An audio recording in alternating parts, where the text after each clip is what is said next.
Hey everyone, welcome to the Dreamer's Edge podcast. With Nicholas, I'm the gaming correspondent for Idiomatic. And I am Dimitri, editor-in-chief of Idiomatic and movie critic. In anticipation of the new Star Trek movies coming out, Paramount has released a whole bunch of Star Trek DVDs. All the movies are out again. The TV series. They're restocking the shelves with Star Trek. Yeah. And we thought it would be a good occasion for us to survey the Star Trek universe. Now, what we're going to do is we're going to talk about all of the movies with the original crew in this episode. And then in our next episode, talk about the next generation. Sounds good. Yes. Now, for this episode, though, we are going to skip Star Trek The Motion Picture, because we already talked about it at length in our previous episode, Worst of the 80s. Yeah. And we're going to talk about it again in our upcoming Don't F with the Original I know.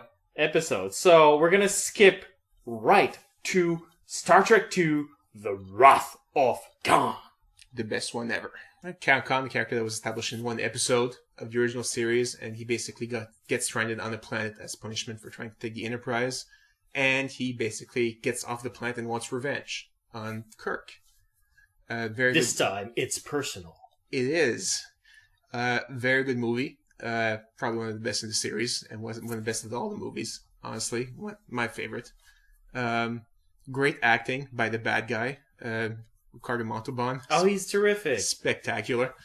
And yeah, there's not much else to say. It's a very good movie, and again, it still has the message of, hope and, things can go better if you work hard enough for it. Even though that one has a pretty heavy sacrifice to get to that betterness. Yes, indeed.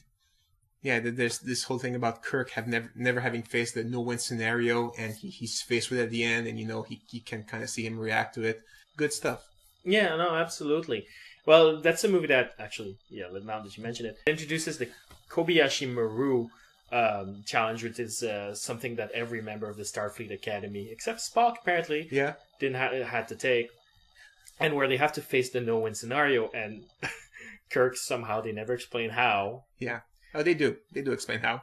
Well, later. Later, but yeah, it's basically a plot point where one of the characters that just took the test, she keeps asking, how did you beat it? How did you beat it? And Kirk, he's just this smug, I'm not telling you. But they don't go into the details of it until the reboot of because he says what he did, but it's very cryptic and vague. It communicates what you need to know to understand who Kirk is, but it doesn't really communicate how it is you do that. Exactly. And I want to spoil it because, it's a 30-year-old movie at this point. His answer is that he cheated. Yeah. And what it communicates about Kirk is what Star Trek has communicated to people for years, is that you should not let anything stop you when you want to achieve greatness. Yeah.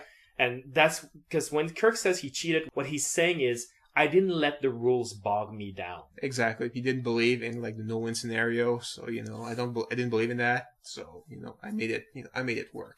Yeah, exactly. And that's optimism. That's what it is. That's that sense of I will achieve greatness no matter what. Yeah. And the nice twist in there is that he still ends up having to deal with a no-win scenario where to achieve greatness, he's got to lose something, and the cost is very big. Yeah. We'll have to spoil it because we're going to talk about Star Trek 3, so I might as well. He loses Spock. Yeah. Spock basically sacrificed himself to save the ship. And, you see Kirk, he's for Shatner, that was very good acting on his part. Yeah, it's a great human moment of Kirk the great and powerful who will let nothing stop him. Just go oh no, you're gonna pay like everyone else, buddy. You want greatness, it comes at a price. Exactly. It's a beautiful moment. That's why it's so powerful, because it resonates not just in terms of how the characters feel about each other, but also how we feel about life. We want to have everything, but we don't really want to pay for it. And this movie sort of no, you're gonna pay for it. That's how life works. Exactly. And I like that they set up a new Vulcan to replace Spock, to sort of give that sense of continuity, where it's not and then they lose Spock and the story will be sad forever. No, there's this sort of unions. Life goes on. You have this Kirstie Alley character who was, I think, the only Vulcan in all of Star Trek history, apart from Spock, obviously, Yeah. to actually get it right in terms of her acting.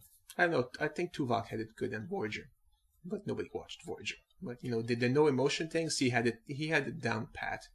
He did, but there was a sort of gravity to the way he was performing it. He was always very somber. Yeah. Whereas, like, I can't imagine the Vulcan race being always so damn somber and almost sinister the way that Tuvok plays it. I guess. Whereas Kirstie Alley manages to capture that we have no sense of humor vibe, Yeah. while still maintaining that lightness in her character. And I think that's the secret that I think Tuvok misses a bit. But it's not that Vulcans don't have emotions, that they control them. So that, Yeah. I guess that Tuvok is trying to, it's probably pretty hard for him, and the others have the galaxy to control everything. So I liked his performance in Voyager, honestly. But you're right, her performance is very good in that one too. Shame she didn't come back for the sequel. I know. What was that all about? Because I was like, yeah, that new girl, she's going to be cool. I'm looking forward to her. Change the actress and give her like this semi-sexist motherly role. Yeah, exactly. I guess she was busy in Cheers or something. I don't know. Maybe she read the screenplay and was like, yeah, that's not what I signed on for. Exactly. Thanks, but no thanks. Yeah, because Search for Spock is terrible. Yeah, let's get into it. Yeah.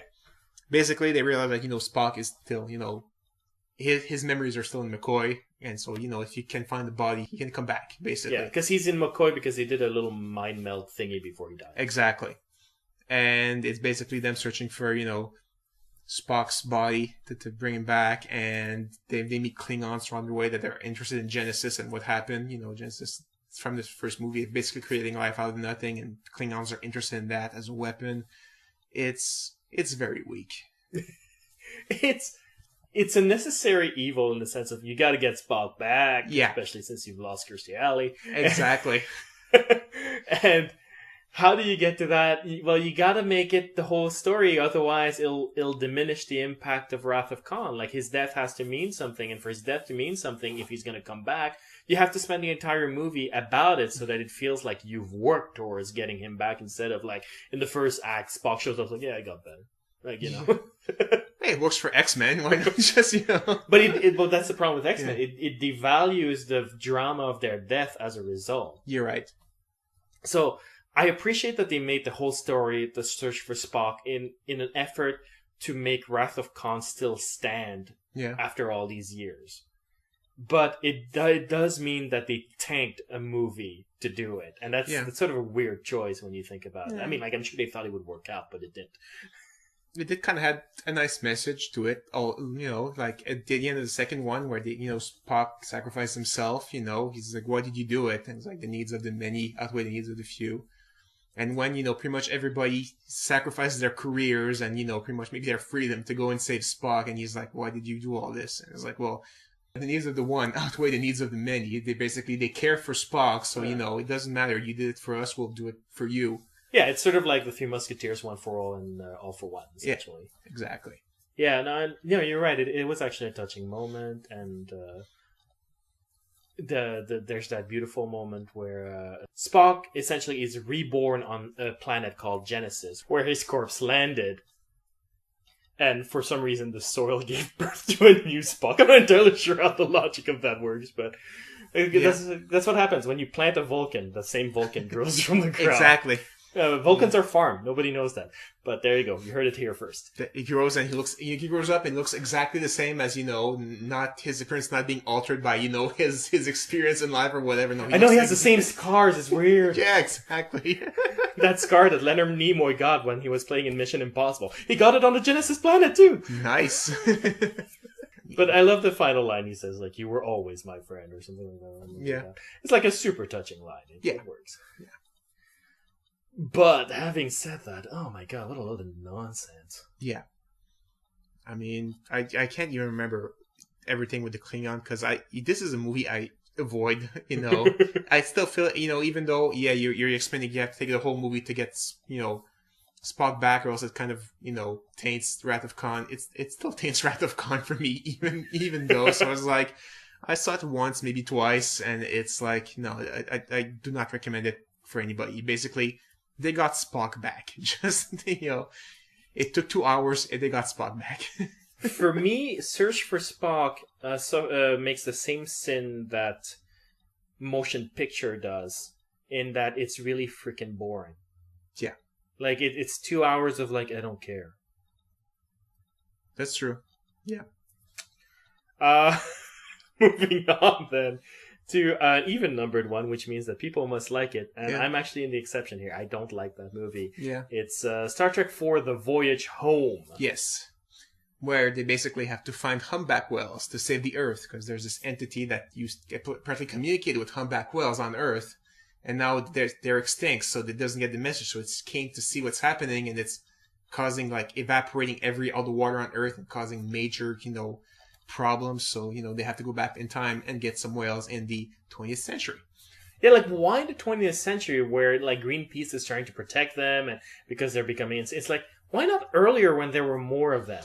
I guess time travel is a tricky thing. So, I mean, they explain that it's not an accurate science. They don't know exactly where they're going to, land. So they just happen to, land exactly when, at their time, I guess, and they shouldn't want to take the whale that the alien first communicated with, otherwise there wouldn't be the communication in the first place. Exactly. Yeah, I guess that makes sense. Yeah. Although what doesn't make sense to me is the scene where they discover it's whales, where it's like, what's that sound? It was like, add some gurgle to it. Yeah, some echo to it. It's a whale. And I'm like, yeah. How did you know that? Like, really, like, do you listen to random animals outside of water in your pastime and go like, maybe it'll come up? Actually, they do. They kind of say, they listen to the signal, and it's like, well, the signal is in the ocean. That's why they're evaporating it. They're like, what would the signal sound underwater? And they listen. It's like, oh, those are humpback whales. Yeah, but how do you know that it's a humpback whale? I know it's extinct, so maybe there's somebody very, very, very smart. I forgot who it is. That's like, oh, it's a humpback whale. Like, you know what? I think the scene would have almost worked better if, like, Scotty would have been like, really? Sounds like a seahorse to me. Yeah. He's like, no, it's a humpback whale. Seahorse. No, Scotty. Humpback whale. The movie is a product of its time, as in, fish out of water type movie. That's funny. Whales are mammals. That's not kind of a joke. Come on. A joke doesn't work at all. Mammal out of water. But basically, like, they had, Beastmaster going into modern time, or, stuff like that. Oh, yeah, it's the Greenpeace fave of, like, oh, the whale. Yes, and, it was funny. Basically seeing those people from the future that you think history, but they're completely lost in modern society. It's like, exact change only. What does that mean? They're trying to take the bus, and Spock trying to curse, or a Russian asking for nuclear vessels. It is, pretty much a product of the 80s, and it is funny for that. And yeah, people love it. Yeah, people really do. Like, that is a lot of people's second favorite. Everybody loves Wrath of Khan first. Yeah. But the second favorite is often Voyage Home. For me, it's actually Undiscovered Country, but we'll get to that later. And it is the one actually that made, by corrective inflation, the most money. Oh, yeah? Yes. Oh. So people really loved it. I guess because it was accessible. It's basically, you didn't have to know the characters or all the backstory. They're just people from the future coming to modern Earth. What the hell happens here? I think that's what I don't like about it, actually. For me, it's sort of like, well, that's not Star Trek. Well, yes, granted, most Star Trek episodes were time travel, but to an era strangely close to our own. Yeah. But it's sort of like, it's a fish out of water comedy, and it's Back to the Future, except the twist is that Spock and Kirk and Bones are in it. It's like, that's not a twist for Star Trek. That feels more like a ripoff. It feels more like a randomly generated screenplay, and they're like, what franchise could we connect to this, I guess, yeah. I mean, I know that's not how it was created. I know Trekkers and Trekkies will be quick to write it. It's like, well, Leonard Nimoy actually wrote it. Like, I understand that, but it feels like a randomly generated screenplay. Yeah. I can see that, but the main thing about the movie is it enjoyable? And yeah, stuff happened. It was funny, there was humor. Okay. The jokes were funny. Yeah. And so it's an enjoyable watch. Is it the summum of sci-fi? No, it's not. They're getting whales from the past to bring back to the future. Forget the point that, 2 whales will not repopulate the Earth of whales, It's not going to work. That's a good point. I guess they can clone them or something since they're in the future. They can replicate them. Yeah, I guess. You can't replicate living stuff like that. Come on. And plus, it's not even the right generation. But, it's fun. That's all it is. Yeah, I mean, I don't know. For me, I feel Star Trek movies should always sort of speak to that optimism about going for it and all of that. And Yeah. Star Trek 2 and 3 do that in different ways. And Star Trek 4 is just sort of like, here's some kooky stuff. It's very shallow. The message is simple. You can send stuff to extinction and just go back to the past and get some new stuff. And he takes a Earthwoman with her, too. It's like, hey, you can raise whales with me in the future. She wants to come because she hates the modern time. She felt betrayed because they got rid of the whales without her, and she loves those whales, so she has to come back to the future to take care of her whales. Yeah, well, she's a little bit selfish in regard to her family there, but... That's a good point.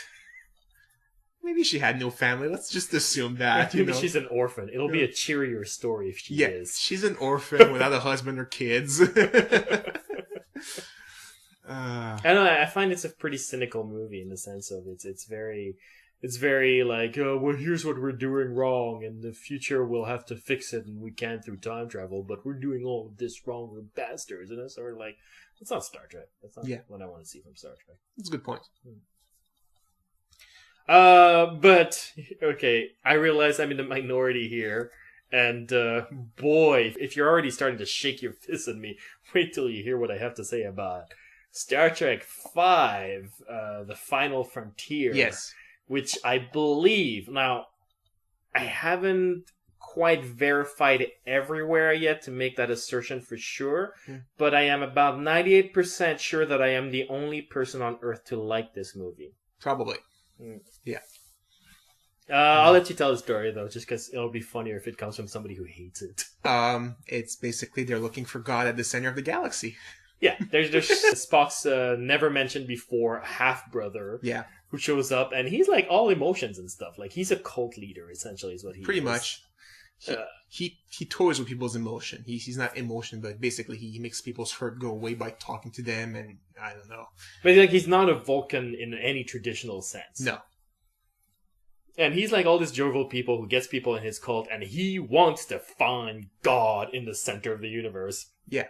And he hijacks the Enterprise to do it. Exactly. And that's the basic premise of the movie. And I know already a lot of people, like a lot of sci-fi fans, hate when you throw in God into that stuff. Yeah. And I understand it. It's sort of the same thing as how I feel about Crystal Skulls with the Indiana Jones. It's not a question of hating God or anything. Yeah. It's a question of it belongs in one part of fiction or it doesn't. Like, yes, I understand that aliens are just as likely as the Ark of the Covenant. But Indiana Jones deals with mystical threats, not sci-fi threats. Exactly. And Star Trek deals with sci-fi concepts, not spiritual ones. Exactly. Yeah. But, minor spoiler, it turns out it's not God. It's even worse. Actually, no, I like that ending a lot. Which is probably why I'm the only person that likes the movie. Yeah. But I feel that a lot of people have different interpretations of what happens in the end. So I'll let you go first. What is it that, according to you, happens? Isn't God actually the manifestation of that guy who was looking for his ego? And yes. I mean, wow, to me that makes absolutely no sense. It's just weird. It's like, how did his ego manifest itself on that particular planet exactly? Why? It's just the sheer power of his hubris, essentially. What it is he wants it so bad. He's so convinced he's worthy, and he's sort of psychically, because he has psychic powers, psychically created his own god, which he's made into his image instead of the other way around, because he's an arrogant prick. Yeah. And so that giant Santa Claus head that is him that faces Kirk at the end, which, like, let's face it, feels like a really bad video game villain. Yes. It reminds me of Altered Beast, like the guy that says "Rise from your grave" at the beginning, and then you start playing. It's like, this is just weird. That's totally what it is. But I like the message of, like, okay, Star Trek is about going where no man's gone before. Where has no man gone before left? The final frontier is, of course, the divine. Fair enough. That's a very ambitious concept for the writer of Tech War.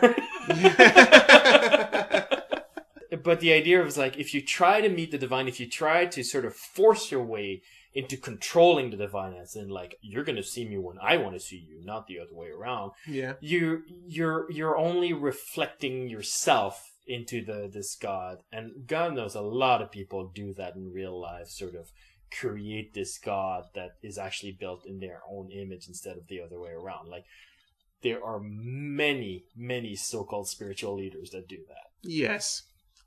Again, but you had your point saying I don't think it has a place in sci-fi. Yeah. And there's this whole problem about, when you need to go to the Great Barrier that nobody has ever, passed. And it's like, they don't even mention the problems in passing it. It's like, okay, we'll be there in a couple of hours. And they pass it, no problems. Like, where's the drama here? It was supposed to be this unpassable barrier, and there's no mention of even the ship going through it and having any problems whatsoever. It's like, okay, why didn't people try harder then? It's ridiculous. No, there's a lot of obstacles set up that are sort of defeated in the most anticlimactic way possible. Yeah. Like, Aurora beats some bad guys by dancing in a little skirt thingy. Like, that's like... That's something I never wanted to see, honestly. It's like, that's William Shatner's really weird fantasies coming into play here, going like, I've worked with this woman for years, and she has never put on a skimpy outfit for me. She will do it now. Yes. Yeah, okay, that image, okay. It's like, what is this? But, I like the general message. I like the bookends, like the when they sing "Row, row, row your boat" with Spock who goes like, "What's the point of singing?" Yeah. Like, I kind of like those. I think they're super charming. They're very human moments, and they're cute. And like, I'm not blind. I know this movie has problems up the wazoo. Not the least of which is like basic continuity. Like, this is the one where they go through the elevator and go through every floor like 16 times. Like, 1, 57, 12, 6, 9, 52 again. Hey, that's how the decks are numbered on the Enterprise. Completely random. Okay. I am going on deck 52, the first one, not the second. From the top or from the bottom? I'm not sure. But I think it has its heart in the right place. I think it has a certain sweetness. Now, granted, I saw it when I was really young. Yeah. Where I was just around that age of sort of asking these questions about spirituality and why people behave badly but say that you do it in the name of God, all of that. Like, right around that age when you start asking yourself these questions. Yeah. So it hit a button for me where it was like, oh, I get what you're doing. Oh, even, laser gun movies can have messages that actually speak to me on a deeper level. So it worked for me on that level, and I have never revisited it since because I suspect that how clumsily it's made will suddenly sort of really be apparent. It's kind of like the first one. You can see where they were going. If they cut half of that movie, it would have been a great episode. But is like you said, very clumsily made, and that's the thing with the fifth one. It's just so many things that is just weird. And hey, let's have the crew of the starship make a SWAT mission to rescue hostages. I'm like, that's not what they were trained for. They were trained to man a vessel, not for SWAT action rescue hostages. It's ridiculous. And then the barrier thing, I was like, I'm sorry, I can see now that you explain, I can see what they're doing, but it's too clumsy. It's way too clumsy. Yeah, no, I cannot disagree with that. And I think part of my always defending it is because there's such an overt reaction to it. It's like, this is the worst movie in the world. It's so dumb. Everything about it is stupid. And I disagree with that. I think, no, there's a lot of stuff where Shatner had generally something interesting to say. It just, I think he, A, chose the wrong medium. That is not a Star Trek story. Yeah. And B, is not that skilled a storyteller to begin with. Yeah. So it has problems, but I don't think it's completely worthless. It is the better odd number to one to me. It is the better, 1 through 5. 5 is the better one. Yeah, I would agree with that. Because, well, the other two are unwatchable because they're better made technically, but they're so boring. Yeah. Whereas this one, like, you're not bored because, like, if you're not entertained by all the random action scenes in it that barely make any sense, Yeah. you're amused to no end by just like the numerous continuity errors, the sudden bursts of insanity that gets into the plot. Spock's rocket boots. Just Like, what the hell? fantastic stuff.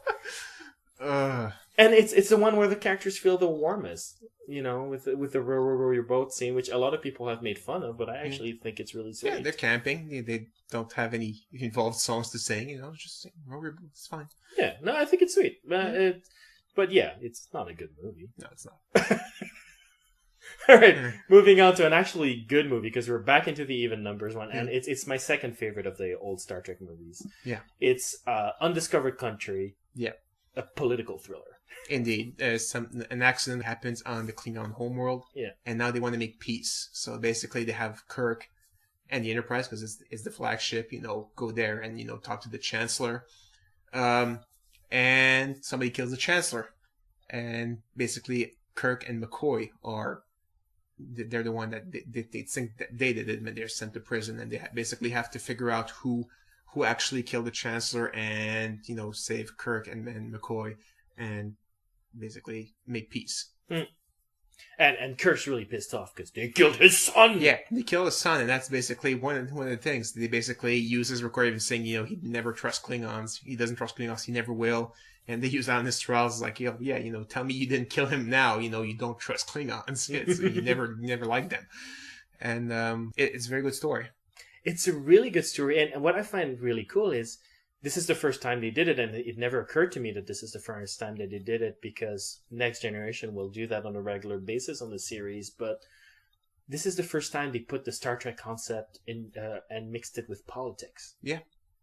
And it works really well, because politics is the one arena where that sort of unwavering cry for reason and optimism is sort of like, oh yeah, we need that. We desperately need that. Yeah, it's basically saying, we might have solved all the problems on Earth and everything, but the other races are not the same. It's basically saying, you and your group of friends might be like all enlightened and fine and, have great ideas about politics. Not everybody thinks your way, so it's not always going to be super easy to have them see your viewpoint and come to an agreement.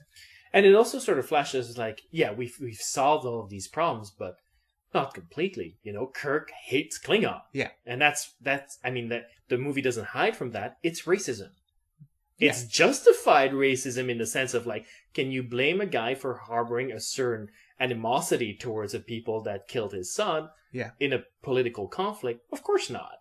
But it is racism. Yeah, it's like hitting all Klingons because, one Klingon killed your son. It's it is pretty much, it's racism. It's like hitting, all black people because one black person stole your wallet. It's like, it's a little racist there. Yeah, exactly. So we understand where he's coming from, but the movie makes a clear point of, like, but he's coming from a bad place that humans are supposed to have evolved beyond. Yeah. And that's a really interesting thing, where it's sort of like, no matter how far you've gone, no matter how enlightened you've become, you got to be in check always. Yeah. And it's a good thing. And, like, the movie presents it as, like, no, it's a good thing. It means that you're constantly evolving. When you're presenting yourself with new challenges, it means you're going to fail at some of them. And that's a good thing. That's the human experience. Exactly. So on a human level, it's great. Yeah. And the plot, like the actual thriller? Yeah. It's a good mystery. I know, trying to find out who how did they shot the Chancellor, who did it, and where did they hide all the evidence, and maybe they destroy it. No, they can't destroy it because, and they show, so it's hidden somewhere on the ship. You need to find it. That ship must be huge, and just a search, like, it must be insane. Yeah. And who played the Klingon? Christopher Lloyd. Yeah. He's so good. Yeah. Now that movie's awesome. Like that one is one where, I know you've already seen Wrath of Khan and you'll revisit it, but if you haven't thought of revisiting Undiscovered Country, that movie is so freaking awesome. Yeah. I have really nothing else to say. Me neither. Watch the movie. That's all there is. Great ending too. It's like, okay, it's done. Then back to business as usual. Let's do this. Yeah. It has everything you want from a Star Trek movie in terms of the message, the sci-fi, the appropriate setting for a sci-fi fan. Yeah. And yet, it's completely different from all the rest. That's true. You know? Yeah. As in, I can't stress that enough. This is certainly one of the better efforts that they've made in a very long series full of duds. Yes. On that note, Yeah. if you have any questions, comments, you want to share with us your love of Kirk, or Spock, or Bones, or boning Kirk and Spock. Oh, God. You went there. I did. You can mail us at mail@idiomanic.com or post a comment at idiomanic.com. We're also on Facebook. We're also on Twitter. We're also on iTunes. But don't worry, guys. Frank and Chris and all the bunch will be back soon enough, as soon as we finish this interminable Star Trek thing. You say interminable, I say awesome. See you next time, guys.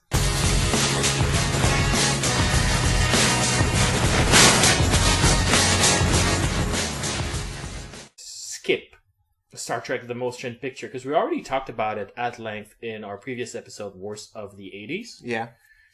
And we're going to talk about it again in our upcoming Don't F with the Original I know. episode. So we're going to skip right to Star Trek II, The Wrath of Khan. The best one ever. Count Khan, the character that was established in one episode of the original series, and he basically gets stranded on a planet as punishment for trying to take the Enterprise, and he basically gets off the planet and wants revenge on Kirk. This time, it's personal. It is. Very good movie. Probably one of the best in the series, and one of the best of all the movies, honestly. My favorite. Great acting by the bad guy, Ricardo Montalban. Oh, he's terrific. Spectacular. There's not much else to say. It's a very good movie. The details of it until the reboot of Yeah. because he says what he did, but it's very cryptic and vague. Yeah. It communicates what you need to know to understand who Kirk is, but it doesn't really communicate how it is you do that. Exactly. And I want to spoil it because, it's a 30-year-old movie at this point. His answer is that he cheated. Yeah. And what it communicates about Kirk is what Star Trek has communicated to people for years, is that you should not let anything stop you when you want to achieve greatness. Yeah.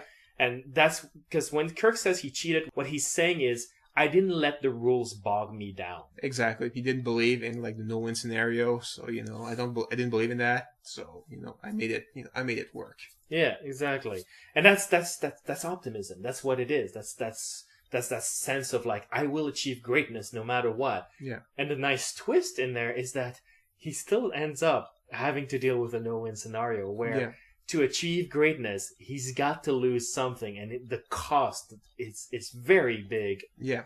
We'll have to spoil it because we're going to talk about Star Trek 3, so I might as well. He loses Spock. Yeah. Spock basically sacrificed himself to save the ship. And, you see Kirk, he's for Shatner, that was very good acting on his part. Yeah, it's a great human moment of Kirk the great and powerful who will let nothing stop him. Just go oh no, you're gonna pay like everyone else, buddy. You want greatness, it comes at a price. Exactly. It's a beautiful moment. That's why it's so powerful, because it resonates not just in terms of how the characters feel about each other, but also how we feel about life. We want to have everything, but we don't really want to pay for it. And this movie sort of is no, you're gonna pay for it. That's how life works. Exactly. And I like that they set up a new Vulcan to replace Spock to sort of give that.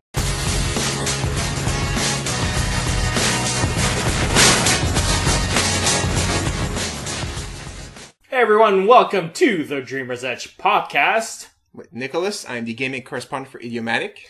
And I am Dimitri, editor-in-chief of Idiomatic and movie critic.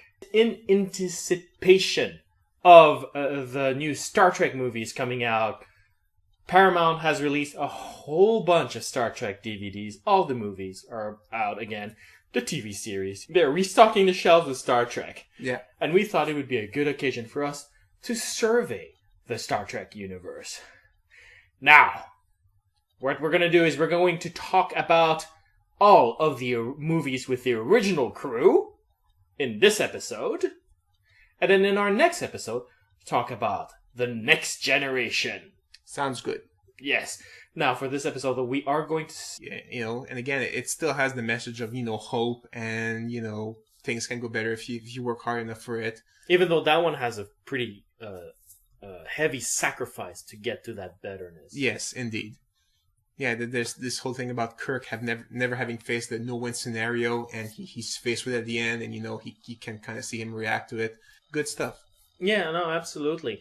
Well, that's a movie that actually, now that you mention it, introduces the Kobayashi Maru challenge, which is something that every member of the Starfleet Academy, except Spock apparently, had to take, and where they have to face the no-win scenario, and Kirk somehow, they never explain how. Yeah.